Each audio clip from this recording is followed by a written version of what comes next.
Dave, welcome to Tuscaloosa, Alabama. I hope you're doing well.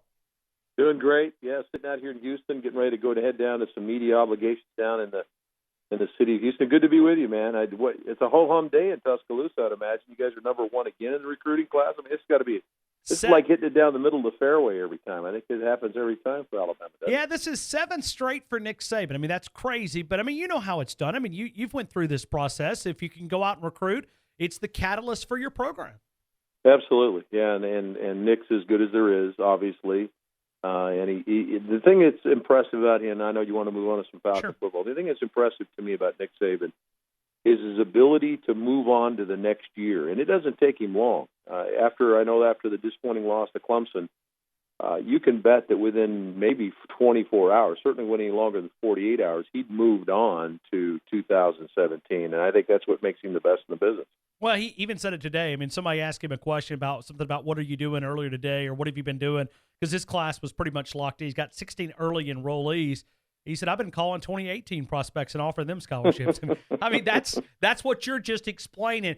But, Dave, let me ask you, because you've had a chance to get to know Julio Jones. I'm just curious how much Nick Saban you see in Julio Jones. He is Julio's one of the first guys to credit Coach Saban for what he ultimately became in his 3 years at Alabama, and there was even a comparison made today in the media session. They were talking to Julio about Bill Belichick and what Bill Belichick does, and obviously what Nick Saban does, and how attention to detail oriented those guys are, and how much he cares for their players, but also demands a ton out of his players as well, but to handle themselves both on and off the field properly. And so there are a lot of parallels between the two. I think that many feel like that there's a good chance that Bill Belichick's maybe the greatest coach of all time. I mean, there's a few that probably are in the conversation, and Nick is certainly that way in the college ranks. So, but to be around Julio, he's such a humble kid, fully Alabama kid that just is all about team, all about what can he do to help his teammates, and that's another trait that Nick Saban, makes sure that all of his players certainly adhere to. It's a pleasure to be around Julio Jones. Let me look. When you look at this game in Super Bowl 51, help me fill in the blank. What does Atlanta have to do to beat New England? All they have to do is be themselves. I've said it on national radio shows throughout the week. If Atlanta plays their game, New England can't beat them. So they're that talented, they're that good on offense, and they've come together enough defensively. And it's not a great defense, but it's an opportunistic defense. It's a fast defense that has had to go to the classroom each and every Sunday, and they've learned a ton over the course of the season. I think they really started to come together as a defense probably in about week 12. Is when maybe that classroom stuff kind of let out. The first semester of their pro careers let out, and they certainly had learned some of the lessons and passed some of those tests to where when they had a chance to step on the field in that last quarter of the season, and certainly in the postseason, they have played fast, they've let it go, and I think that they're not thinking as much. So if that group shows up, I don't care what New England does, they can't beat Atlanta. As a quarterback, help us understand what Matt Ryan has done. Is it throughout the offseason? He's taken a lot of steps forward as a quarterback. Yeah, Matt's been a really good player for a long time. Obviously, this is his 9th season, and we've seen flashes of brilliance and maybe even borderline the conversation that seems to crop up on every sports talk radio station across the country is what's elite and what's not. I'm not sure what the necessarily definition of that is, but he certainly is maybe crept into some of those conversations over his first 8 seasons. But it's been pretty lean over the last couple. And last year was a disappointing year for him because they turned the ball over, and he didn't take care of the football. Numbers were still there, but the turnovers were at a premium and at a high level. So what did he need to do? He went back to the drawing board. Matt's a grinder. He's a team-oriented guy, much like we talked about with Julio Jones.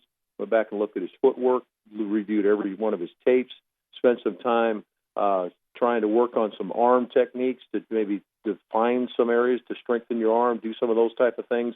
But maybe even more than that, just his ability to stay strong throughout a season, which is very difficult to stay strong through 16 games. The pounding you take as a quarterback, can you throw the ball as effectively in week 16 as you did in week 1 or 2? He did all those things, continued to grind on that. And then the second year in Kyle Shanahan's system, and this is the one that gets overlooked so much. So you talk about, oh, Matt had a bad year, now he's having a great year.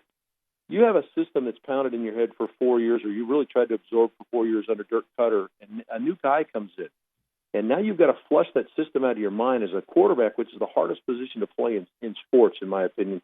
You've got to think on your feet so quickly to change plays, to change protections, to pick up blitzes, to flip plays. And it's got to be second nature that you can come to that within seconds of when you step to the line of scrimmage in that pre-snap scenario. You've got to flush all that out of your mind, the words and concepts that you had under Dirk Cutter, and then you got to absorb an entirely new system and still operate in those minute moments to make those things happen. He struggled with that. He's readily admitted that. Now, this season, he's finishing Kyle Shanahan's sentences for him. And that's where the biggest difference has been made for Ryan. And you flush in some new weapons around him, and they're operating at an extremely high level. How much, and I know Julio Jones said it, I know Matt Ryan said it, but it's easier said than done when you talk about just playing this game as the next game, the one game. Don't try to let the stage of the Super Bowl take over the emotions.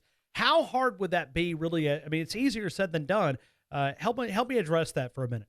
Well, I mean, obviously the guys are human beings, and you guys have seen it right there with Alabama and their kids dealing with a national championship game back-to-back, in back-to-back years. So they've had to deal with it at the college level. It's all relative, whatever level you're on. It's still the magnitude of the game. So what do you do as a coach to try to get the players to try to factor in, okay, this is just another game? It's not just another game. They understand everything's on the line. So most coaches are routine-oriented. What they do is they stay to what they've done all year long. That's what Coach Saban does. Their practice schedules are the same. And, yeah, there's a few more media commitments, and there's a little bit more noise going on the outside. But the coaches do a really good job of insulating the players to where they make sure that the routine stays the same. The practice times are the same. Meeting times are the same. The same things are going on around where, like, for instance, here in Atlanta's locker room, they have some ping pong tables. This is a fun team to be around. They're always competing with one another, whether it's ping pong or whether they're playing dominoes. Well, that same setup is here in the hotel in Houston. They've got a room here where they can go in there and they compete and play ping pong. They've got a pop-a-shot with basketball, and they're together all the time.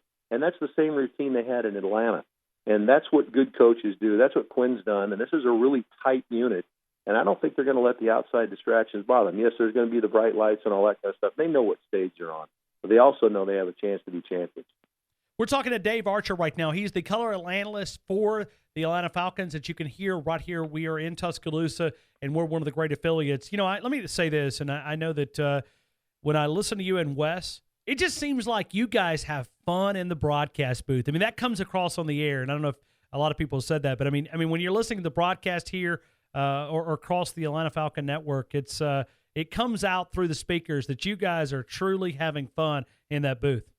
Well, I appreciate you saying that. That means a lot. That's obviously the goal, is to try to take everybody that can't be at the game that's listening and bring them with us. You're sitting on the bar stool next to us, and we're talking about the game, and or sitting around in somebody's living room talking about football, and hopefully that comes across. Really pleasure to hear that, and I appreciate you saying that. It's been a fun ride. I've been doing 13 years of Falcon football. And so we're excited about this opportunity. But I hope the fans are too, all the fans that have come along with us. You're here in Houston with us, and whether you're here in body or not, that obviously that can't be, but certainly here with us in spirit. We feel you, and we're excited about it. I look at Dan Quinn, I look at the Atlanta Falcons for just a couple of minutes. I know they've got a chance to win a Super Bowl coming up here in just a couple of days. But to me, I see a team that is built not just for this year, but if Dan Quinn continues to get that defense and you can parlay that into that offense, this is a team that could go back and do it again next year. I mean, this team is built for long-term success. Would you agree? Well, I think that's certainly the idea. You're not guaranteed anything in this game, and that's the tough part about it. Go ask Dan Marino. Dan went to the Super Bowl his second year and never got back.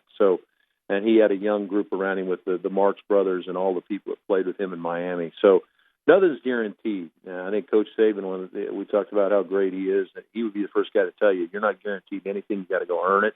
But certainly to have the complementary pieces that potentially can be here for a few years. You like to think that might be the case. There's a team in Dallas that feels the very same way. They were disappointed in their loss to Green Bay in the playoffs, but that's a team that's young and built to stick around. And Atlanta's going to have to play Dallas in the regular season next year. So I think there's a number of teams around the league that feel that way. But if you feel that way and you do the things in the offseason that you did this offseason to get yourself in position to be a part of that next year, then I think you're right. But there's a lot of variables. Obviously, Kyle Shanahan, there's a good chance he may be gone. How do you fill that void? That's going to be a change the Falcons are going to have to deal with. But as far as personnel goes, I would agree with you. It's an exciting time to be a Falcon. There's a lot of young, talented players that are going to be here for a while.